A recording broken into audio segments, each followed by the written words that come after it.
రామోజీ గారు స్థాపించిన సంస్థ ద్వారా తొలి చూపులోని సినిమాతోని నా సినీ ప్రస్తావన మొదలైందండి. అలా నేను ఒక్కనే కాదు, ఎంతో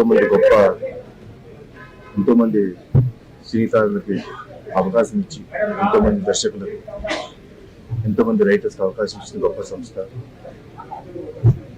అలాగే బుల్లితెరలో ఎంతో మంది ఆర్టిస్ట్ని, సినీ దర్శకులను, రచయితలను పరిచయం చేశారు. ఈనాడు దినపత్రిక ద్వారా న్యూస్ మనకి చేరువ చేశారు.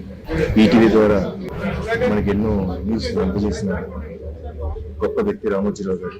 అలాగే Ramoji film city, Asia's biggest film city పెట్టి మా సినిమా వాళ్ళకి షూటింగ్ అనేది అంతేనా చాలా ఈజీగా చేశాను. సో అంత గొప్ప వ్యక్తి ఈ రోజు లేరు మన మధ్య అంటే చాలా బాధగా ఉంది.